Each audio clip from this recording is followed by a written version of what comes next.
Alright everyone, we've got his second game coming up. Same as last time, let's make it happen.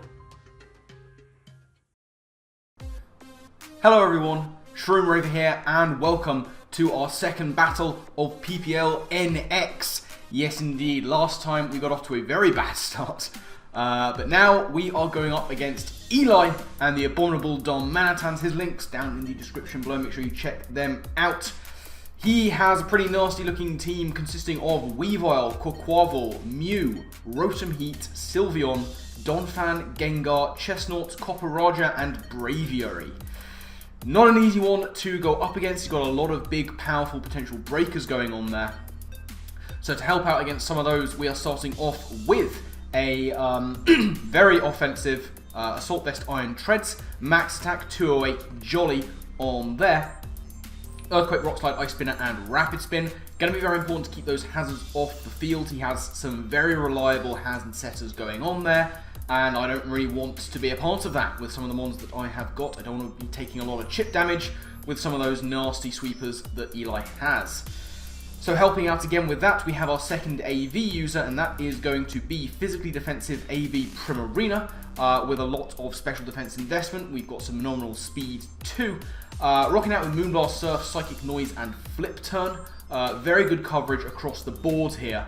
Looking to potentially lead with this and just get some big damage onto whatever my opponent wants to go with.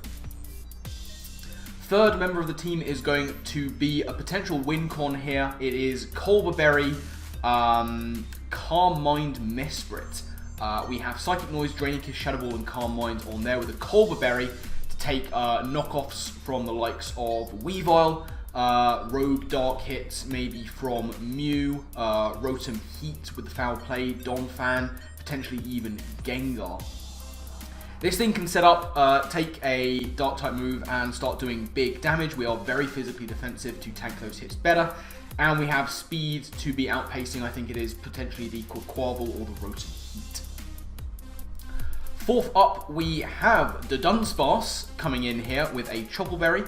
This is modest max special attack with a lot of Fizz Def investment. Again, I'm quite scared of those physically defensive attackers. We have a Choppleberry to take the likes of a low kick from Weavile, a hit from Quaquaval, Mew can get those hits as well, Chestnut, and Gengar too. We have Boomburst, Earth Power, Glare, and Roost to try and paralyze some of the faster members of the team, like the Weavile or a +1 Quack and a Mew, get some Roost off and get some big heavy hits. Fifth member of the team, another heavy hitter, we have Heavy Duty Boots Moltres making a debut, just to not take 50% as soon as we switch in. Fire Blast, Hurricane, Ancient Power, and U-Turn. I mean, if we get an Ancient Power boost, that'd be great. Not putting money on it though. We're taking a bit of a risk with Fire Blast, Hurricane, but the reward is to get some big Okos on the likes of Weavile, Quaquaval. Huge damage onto the likes of Sylveon would be nice as well. We can always U-turn out if we don't like the matchup. Now, the final member of the team. As you may know, everyone could spend 0 points on an unpriced NFE mascot, and we're bringing ours today. It's Bonsly. Yes, Bonsly is here. I see potential for this thing to do some work. We have a Custat Berry with Sturdy. We are max HP, max attack, Adamant, Brick Break, Sucker Punch, Counter, and Stealth Rock. I foresee a potential where something like the Weavile is in, quite set up, the Quaquaval could be set up, stuff like Chestnut, Donphan, and Copperajah and Braviary can all hit me super effectively on the physical side, and we can get a big counter off and try and get an Oko and then activate the Custat Berry to either get up some clutch rocks, maybe get a Brick Break off onto something like a Weavile, maybe even get some Sucker Punch kills if we can. So that's the team we're going in with. Let's get over to the battle screen and see what Eli has decided to bring against us. So, as you can see, Eli has decided to bring Donphan, Weavile, Gengar, Chestnut, Braviary, and Mew. So, no Sylveon is always nice to see. Some of those big threats like the Quaquaval as well. Hugely excited to not see that. Now, looking at the team, Primarina is a very good lead here. It can hit most of what he's got super effectively, and it can tank any given hit from pretty much anything. So I'm going to be leading with Primarina. Let's get into it and see what Eli decides to lead off with. I don't think we're going to have to do much this time. He's bought the mascot. Yes, sir. Yes, we'll keep an eye on things. Over and out. Alright, let's keep a weather eye out. We don't want to make any mistakes now, do we? So, PPL NX Battle 2 against Eli and the Abominable Darmanitans. There he is. He is going to lead off with the Donphan, as we are going to go with Primarina. Great lead for me. Now, I know that Sturdy is intact and pretty much anything should bring him into two-shot range. There is a potential switch into Chestnut, but I don't know if he wants to do that because I could be just running with Moonblast.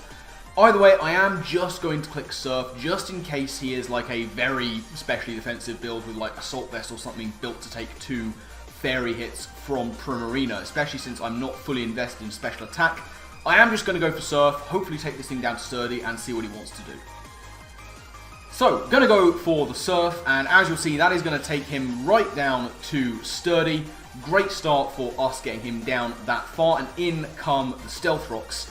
Now, as long as I can get rid of Donphan, I can spin those away and they will pose no problem to me for the rest of the game. I am just going to click Surf again, maybe try and give him the impression that I am choiced, and hope that he'll then go into Chestnut so I can slam him with a Moonblast after this Donphan hopefully goes down.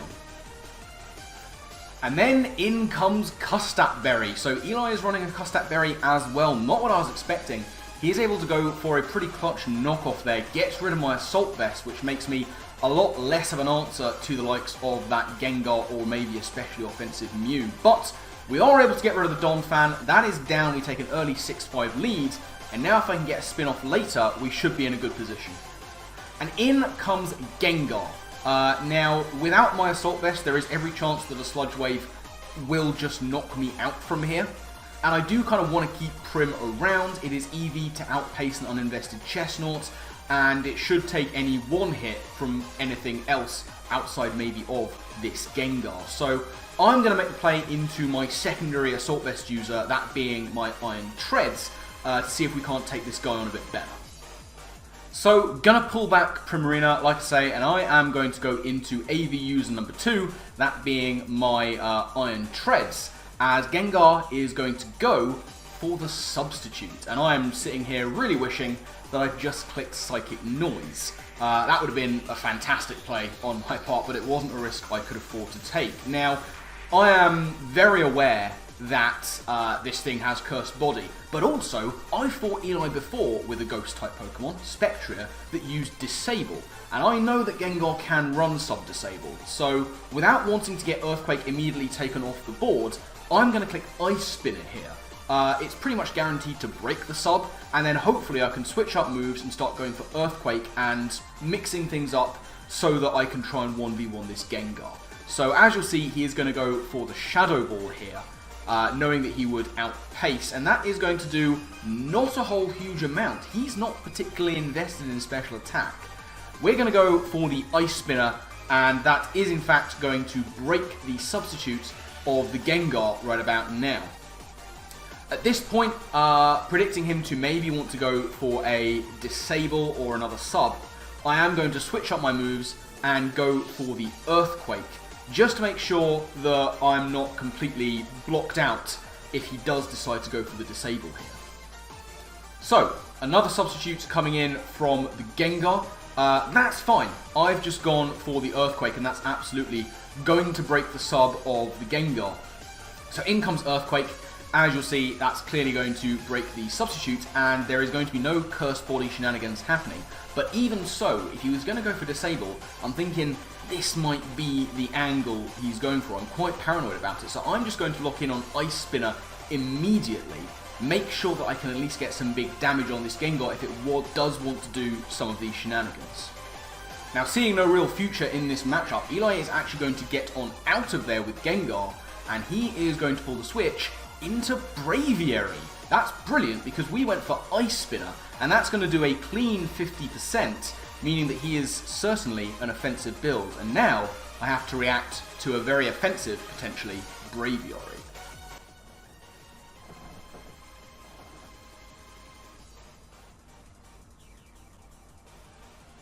Yes, sir.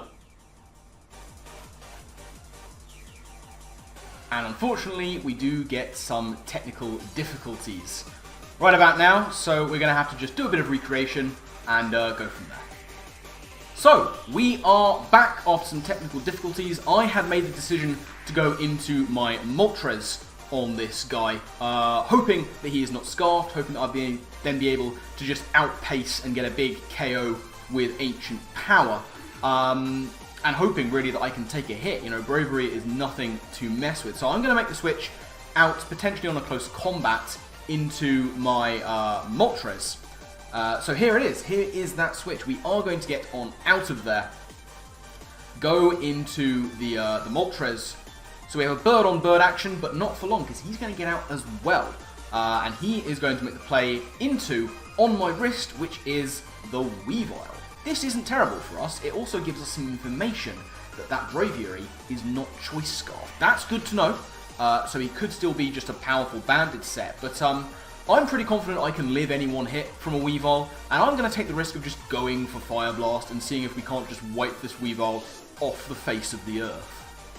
So Weavile's going to go for Knockoff. That's going to do a good amount of damage. Get rid of the heavy duty boots. We're going to go for Fire Blast. We are going to land it. And that is indeed going to wipe the Weavile off the face of the earth. I can 100% guarantee you that crit didn't matter. So Moltres is on the board, off the mark. Fantastic stuff. We've got a pretty solid lead at the moment. And now it remains to be seen what is going to come in. And it is going to be the Gengar as one of the things that can absolutely outspeed Moltres. Now, I don't particularly want to switch anything in, and Moltres has done a good job so far. So I am actually going to stay in here. And I'm going to try and get a bit cheeky. I don't want him to get behind a sub for free. So while I'm considering going into Dunsparce, I actually decide to stay in and go for Ancient Power. It will break a sub, and there's always that chance, always that 10% chance, of getting the boosts. It's actually going to be Psychic Noise, but because we're very bulky and he's not massively invested, we are going to live.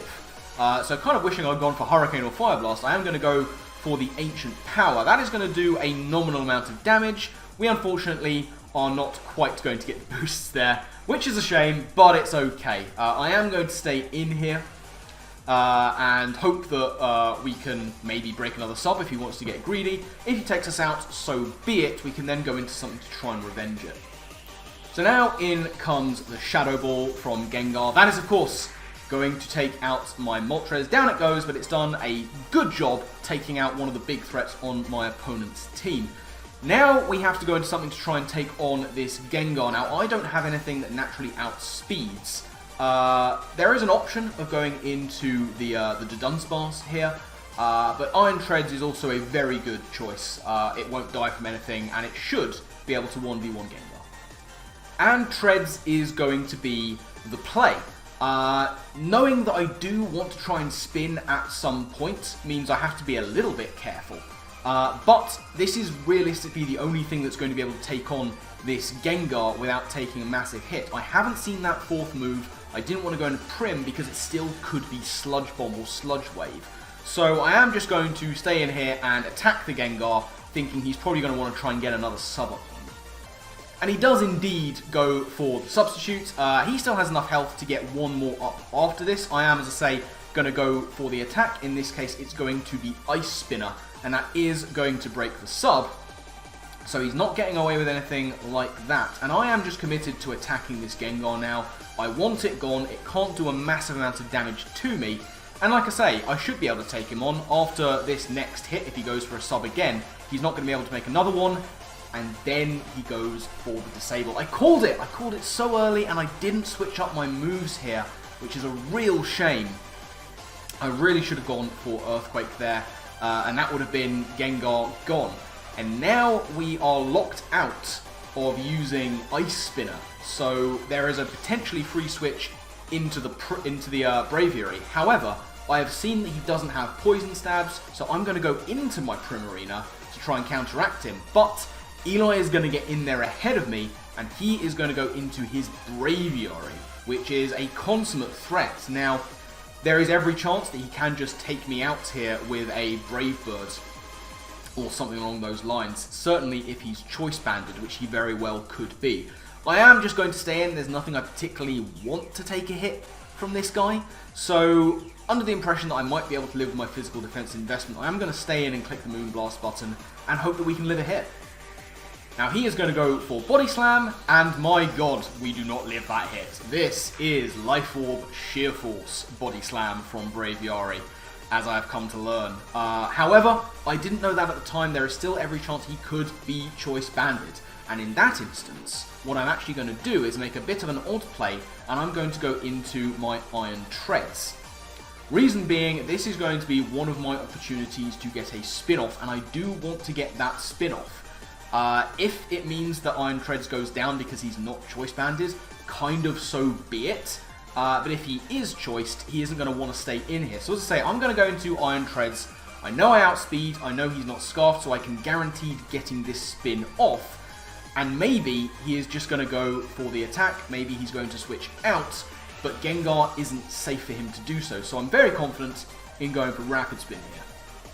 So, going to go for the Rapid Spin. That's going to do a nominal amount of damage to the Braviary, who stays in, proving that he is Life Orbed by going here for that close combat, taking out my Iron Treads, getting the defense drops in the process, and as you will see, he is going to take some Life Orb recoil after Iron Treads goes down. So, Braviary claims a second KO, and rather unfortunately, with the investments of speed I have, there is nothing on my team that outspeeds this Braviary.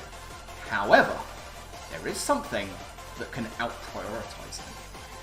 Oh yes, it is time, ladies and gentlemen. The Bonsly is here. Now, I took my time going into Bonsly so as not to tip him off that I had something here. Knowing that he's at -1 defense, a Sucker Punch will take him out from this range. And I went for the Rapid Spin so that my Sturdy was maintained, which I might need later on depending on the Chestnut and Mew sets. So I am actually just going to go for the Sucker Punch here, and as you'll see, he's going to stay in and go down to the Sucker Punch. Ladies and gentlemen, Bonsly is going to nab a kill. We love to see it. Shit. So, yeah, go on. Understood. We'll redouble our efforts next time. Alright, it's all our asses on the line if this doesn't go well. If he takes this win, let's make sure it's his last. Now, Eli is very quickly going to go into his Gengar. I can't stay in. Sucker Punch is not the play here. We know he has Sub, we know he has Disable. My best option is to go into my Dunsparce. I know he doesn't have Focus Blast on this set. It's just Shadow Ball and Psychic Noise. So, I'm going to go into the Dunsparce for the first time this game as we do see the Disable, just making sure that Bonsly couldn't do anything to him. But this is fine. Honestly, I'm pretty sure that a Sub is coming. I'm going to be going for the Earth Power. And as you see, there is the substitute. Now, Earth Power is of course going to break the sub, but after that, he can very, very easily just disable me. And that is kind of what I'm anticipating him to go for. So as you'll see, the sub is going to break after that Earth Power. He is going to get some Black Sludge recovery, but he's not quite, I think, in range of making another substitute. So, predicting the disable, this is where I'm just going to click Glare, and there we go. There's the disable. So, we can't use Earth Power anymore. We can't actually touch him at this point, but the Glare is going to come in, and that is going to paralyze the Gengar, which is great news indeed. So, he's going to get a little bit of Black Sludge recovery. He can go for another sub here, but honestly, I have a very easy switch into my Mesprit, knowing that a Shadow Ball is absolutely not going to be his play right about now. So, I'm going to pull back my Dunsparce, and my final member of the team to hit the field is going to do so. In comes Mesprit, as unfortunately he is going to get paralyzed. Now, if he was going for a sub, that wouldn't matter because we have Psychic Noise to pass through it. But at this point, I'm actually going to not click Psychic Noise, I'm going to click Shadow Ball, just in case he wants to switch out of there and go into the Mew. If he wants to go into Bulletproof Chestnut, that's fine. I can then start Calm Minding and Draining Kissing and Psychic Noising and doing all those things that Chestnut doesn't like to happen to it. So, I'm going to go for the Shadow Ball here. As you'll see, we're going to outspeed because of the paralysis. In comes the Shadow Ball, and that pesky, annoying Gengar is finally going to go down. Now, in comes Shroomraver the Pokemon fan. He had to do it to me. Fair enough, Eli. I respect it. I had a good laugh at that. Now, at this point, I'm not sure, obviously, what this Mew is going to do. Given how well he saved it, it's looking like it's set up sweep time for the Mew. If he is special, a Shadow Ball will do over half to me. So what I'm going to do is I'm actually going to go for a Calm Mind here. It will allow me to live 2 Shadow Balls from a Timid Mew and get a big hit off of my own with my own Shadow Ball, and then hopefully go into Dunsparce to finish this thing off. So that's the play I'm going to make. As you'll see, it is going to be the Shadow Ball that the Mew goes for, and that is going to do a little over half of my health. But with the Calm Mind coming in, and thankfully no Spadef drop, we are going to be able to take another Shadow Ball and get a big one-off of our own. So that is going to be the play that we go for. Try and get this Mew under half and scout out potentially what its setup options are. Now, those setup options are going to reveal themselves very quickly. It is Nasty Plot on the Mew, which is a little spooky scary. But we're going to go for Shadow Ball, and it's going to do, as you'll see, over half. So looking good to revenge with the Dunsparce until that happens. Because he's weakness policy. That is a little bit scary. So now he is at +4 special attack. Mesprit has no real use here anymore. It may look like I want to save it for the Chestnut, but I have a plan for that guy. In comes the Shadow Ball. Obviously, that at +4 is going to destroy my Mesprit. However, I have a Chople Berry on my Dunsparce, and that might come in very handy. If he has Aura Sphere, even at +4 special attack, if he is timid, he is not taking out Chople Berry Dunsparce, which is great news, because that means I can just kill him with a Boom Burst, and then it's just the Chestnut left. And because we went for Rapid Spin earlier, we have Sturdy Intact on Bonsly, who might be able to deal with it. So, the Dunsparce is going to be my play. Unfortunately, from this range, even if he has no investment, the Mew will not be taken out by a Sucker Punch from my Bonsly. So, it is going to be the Dunsparce that makes a reappearance on the field, hoping that we can just live any fighting type move he has, we should do, and then go for a Boom Burst. So, Vacuum Wave is going to be the play, but we have that Chople Berry. It's going to do under half, even at +4, and we're going to be able to go for the Boom Burst.